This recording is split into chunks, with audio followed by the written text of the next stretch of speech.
Soap. आप पढ़िए। Pears. Pears bring tears.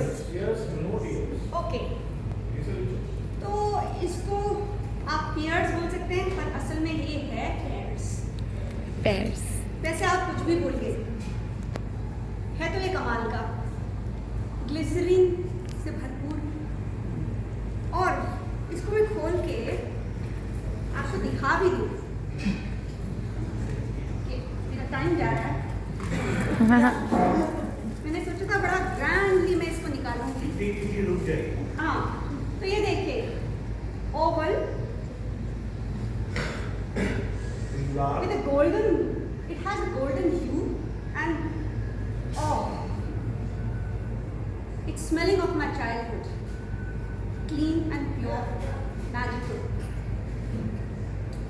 तो आज मैं आपको बताने वाली हूँ पेयर्स और अपनी एक नन्ही सी कहानी। और उसके लिए हम चलते हैं उन दिनों जब मैं 4-5 साल की थी। तब ऐसे ही अनरैप्ड पेयर or pear, कुछ भी बोलिए आप इसको, it would be sitting very confidently and boldly in the bathroom, like a forbidden fruit, और जिसे मैं चुपचाप उठाती, फिर पानी में डुबाती और हाथ से मल के खूब सारा झकाव बना के करके बुलाती हवा में। तो ये शैतानी मैं अक्सर करती थी। अब क्या होता कि थी मैं छोटी सी, तो किसी न किसी तरह ये पेयर्स मेरे हाथ से गिर जाता, और ऐसे ही third it would slip out of my hands, it would be there right on the floor, and यहाँ तो कोई दरवाज़ा नहीं है, बट ये देखिए, dented and bumped, it would stick to the bathroom door. अब मेरी परेशानी शुरू होती। मैं ठंड के भी दिन होते थे, मैं ठिठुरते चारों पैरों में जाके किसी तरह अपने घुटने तोड़वा के कोहनियाँ पटका के इसकी तरफ लपकती, पर वहाँ से मुझे हाथ में तौलिया लपेटे आ जाती नजर मेरी मम्मी। उसकी ग्रैंड एंट्रेंस हो जाती थी और मेरा चेहरा देखकर वो चिल्लाती, अरे ये लड़की नाक में दम कर रखा है इसने। किसने बोला था बाथरूम में घुसने को? जब देखो कुछ शरारत, नाक में दम कर रखा है, खुराफात ही खुराफात इसकी तो।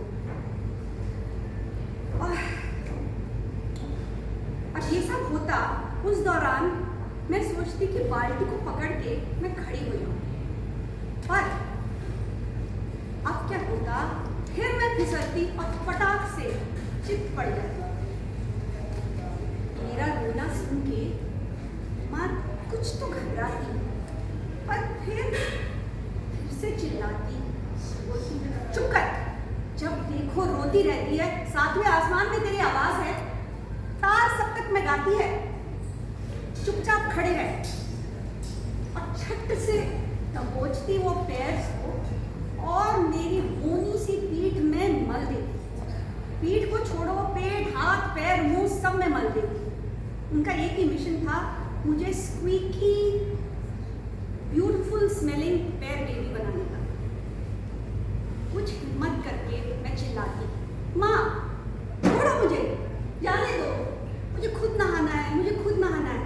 तो मम्मी बोलती, चुपचाप खड़ी रहे, खुद नहाना है, बड़ी आई खुद नहाने वाली, पूरा दिन लगाएगी, मेरे और बहुत से काम हैं, बस तुझे तो बस खेल चाहिए। फिर मेरा मुरझाया हुआ चेहरा देखकर माँ बोलती कुछ नरमी से, चल अच्छा अब तू खुद नहा ले, ये ले। बाल्टी से मग उठा और अपने सिर में डाल पानी।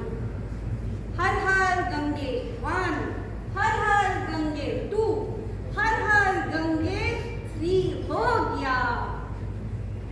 और this is the way my bath ritual B happily continue. और मुझे तौलिया में लपेट के मम छट से बाहर बाथरूम से बाहर निकलती, बस खत्म। आज माँ तो नहीं है, वो भी खत्म, लेकिन 1, 2, 3 और उनकी सिखाई हर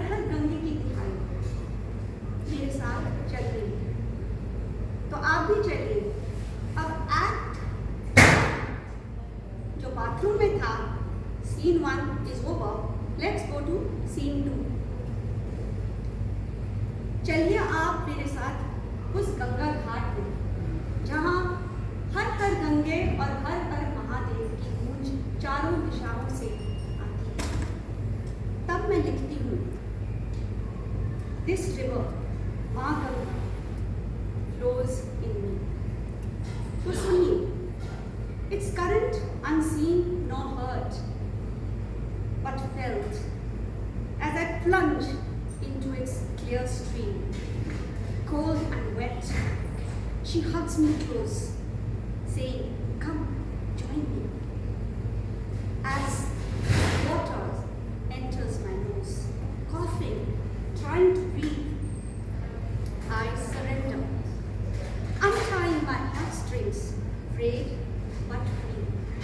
As I, gurgling, bobbing, floating, is it a dream? The river flows in me.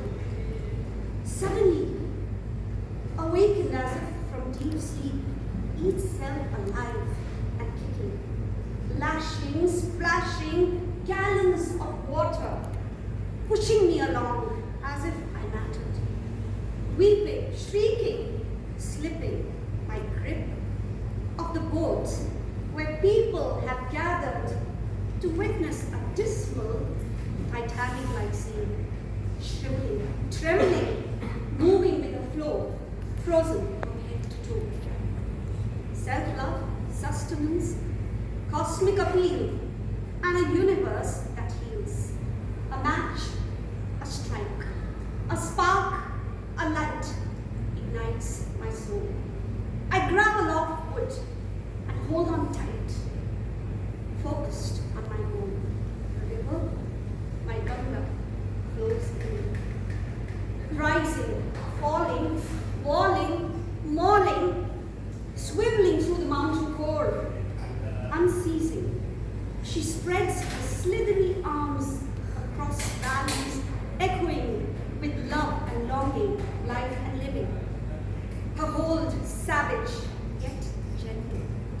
My mighty Ma Ganga is rippling with love, rage, and laughter of a trillion souls who have transcended this and hereafter.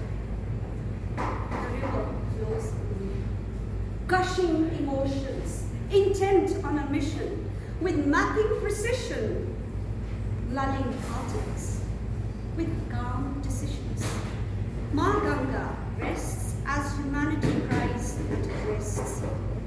She flows endlessly, unstoppable since centuries, never judging nor calculating, not dwelling on faults and failings, and eternity unveiling. Ma Ganga flows into me